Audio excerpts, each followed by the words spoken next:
Hi guys, welcome back to my channel. It is me, Ian, here in Beijing, and I'm just walking along the side of Liangma River here, North Beijing.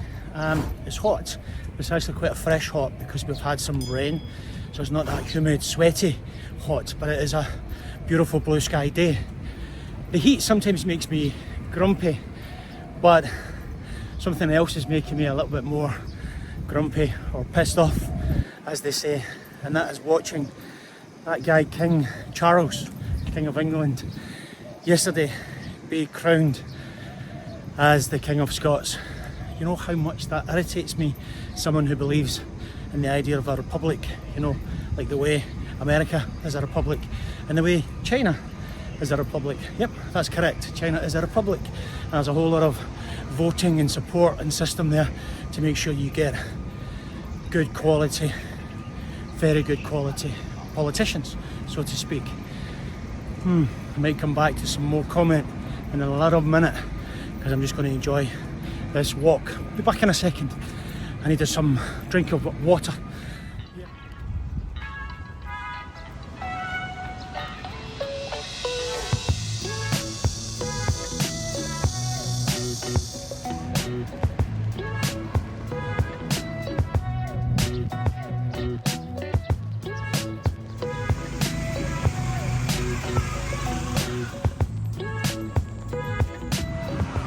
I've said this many times when I go through an underpass: no homeless people, no graffiti.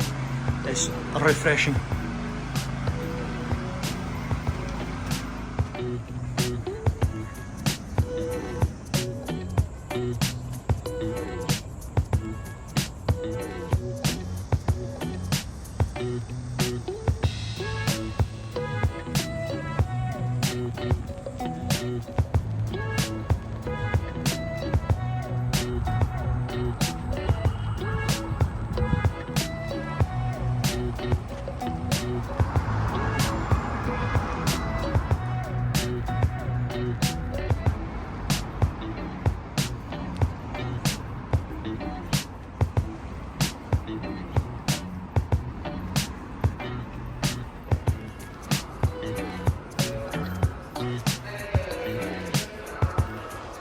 I actually saw them building this. They pulled back all the water and then they've built this walk through here. I'm not sure where it goes. It may go to the metro, but it is a hell of a feat of engineering if you ask me. And I think this is the opening. It may go to the metro, I'm not sure.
Yeah, so I'm a little bit miffed, a wee bit more pissed off, don't often swear on this channel, than usual, because of Charles being crowned King of Scotland, and I'm a guy that believes in the idea of a republic, like the Republic of China or America being a republic, and yeah, China is a republic. The mainstream media, they will tell you different. They will tell you a different story about China, but that's just to keep you ignorant to the fact that there might be a different way to do things, and a way that's getting some outstanding results. If you saw that walk that I've just done, and I'll share some again with you now, and you can see that there is a lot to China that you don't get told about.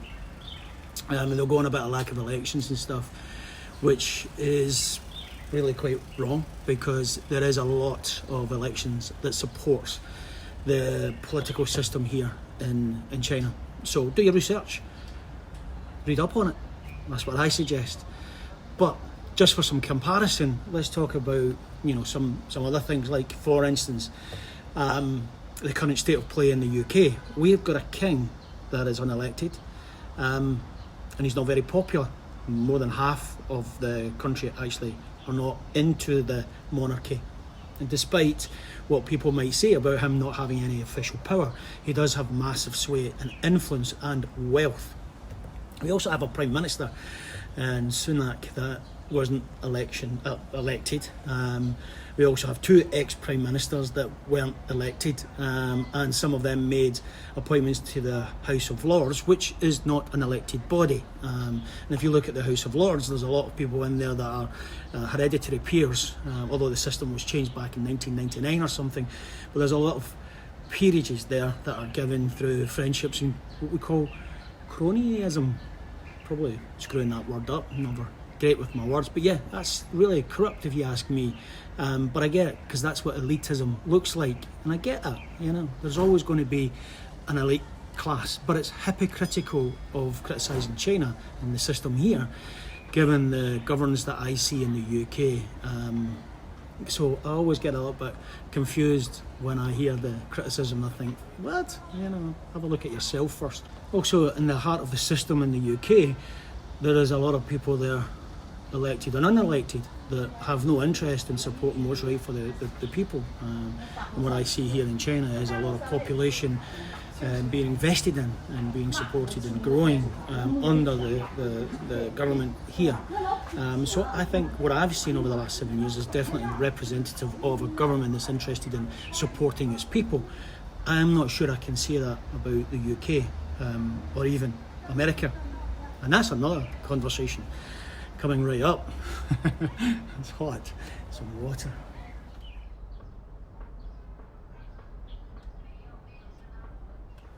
So isn't that much better in America? The system in America has gone a little bit crazy, and I think that they're going to pull themselves apart in a civil war of some sort, because it's just madness when I look at it. It was another crazy week last week in politics in America, where there was everything from indictments and people getting kicked out of Congress and sanctioned, and bitch fights between female politicians screaming about woke culture and issues all about other stuff instead of some things that can get stuff done for the people. And I don't think anything actually gets done in Washington when I watch TV, podcasts and so on, because I do keep an eye on what happens in America. This week, or last week, we were also watching America being governed by 9 Supreme Court judges that have a position for life. So think about that. The 9 Supreme Court judges have a position for life, a job for life, no term limits. And there is a lot of evidence now supporting the fact that they are being compromised by the influence of big money or influential people with unscrupulous thoughts in their mind, so to speak, or intentions. And yet these 9 Supreme Court judges cannot be touched. And that, for me, seems a little bit, well, corrupt. I listen to a lot of political shows about America, podcasts, and I do read up on it, so I do understand what's going on. There's a lot of media energy for the whole Trump versus Biden presidential race, and I think that's being pushed by the system, and certainly by the media, because it's good for ratings and clicks and advertising. So there is a desire to get the Trump versus Biden race again, even though the overwhelming majority of people want an alternative to these two candidates. The system is pushing this, not the people, not the population. And for me, yeah, again, another example of a system that's not listening to the people. And I'm not a fan of either man. In fact, both have done a lot of unbelievable damage to the world. And Biden's foreign policy has been nothing but brutal for many, and that includes for Americans. And it's only going to get worse, I believe, as they try and contain China and the BRICS nations and so on, and they try and hold their perceived dominance across the world by causing mayhem across the beautiful globe that we all happen to live within. I think America is going to have to maybe come to the conclusion that it's time to share some power and do some good in the world instead of continuous war. But I fear it's going to take a lot of pain and suffering before they actually come to that conclusion. I mean, it's like bullies. Bullies don't give up their power easily. I mean, we've all seen the movie, the bully.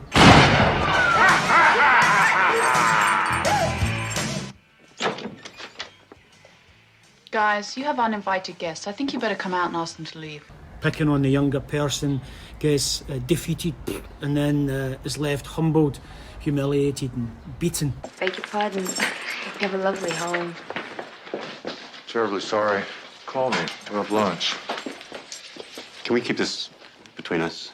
So yeah, that might be America's fate. Anyway, I've covered a lot of ground here, all over the place with this conversation and commentary, from a wee guy in Glasgow trying to right the wrongs of American foreign policy and keep some peace in the world. There is a few things though that I'm left to comment on. One is that I am proud of China and I'm impressed by China, which is now pushing back against the American system, and I hope they continue to do that. I know this will not be easy for all of us, but it's probably necessary so that we can get some peace in the world and some balance in the world. The second thing is the economic war, which is playing out at this moment, is going to damage a lot of people.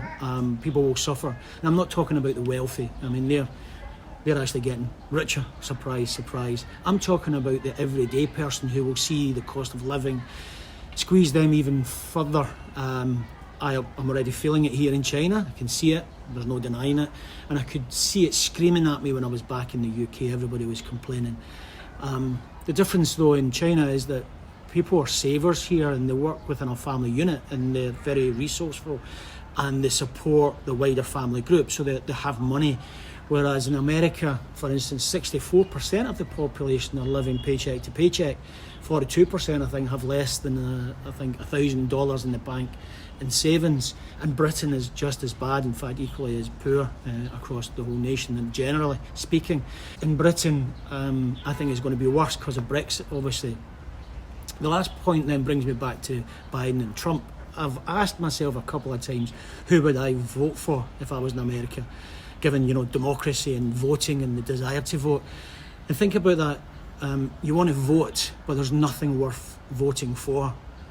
You've got to ask yourself, is that a democracy? And I'm sure there's a lot of people in America angry at that system. And I honestly think, and this pains me to say it, but I honestly think a lot of people will vote Trump. And I genuinely think he has a chance of becoming president again. I think people will do that because they're so pissed off about the system. They want to tear the system down. They want it working for them. And Trump's not the guy to do that, trust me. But he's the guy who's making the noises that he might upset the whole system, the apple cart, so to speak. So, yeah, I do think people will vote for Trump. So it's going to be a crazy few years. God help us all. But then again, Trump, his foreign policy wasn't exactly driving war, and I'm a guy who believes in peace, so maybe people might vote for Trump because they are looking for the same thing as I'm looking for, which is peace. Anyway, it's going to be a crazy few years, but I do worry about what comes next. So anyway, this is me, Ian, here, wee guy from Glasgow, wandering around Liangma River here in Beijing, which is beautiful, and I'm so glad that I live here in China with real peace and real support of the people, population, and honestly amazing safety. Super safe here in China and in Beijing.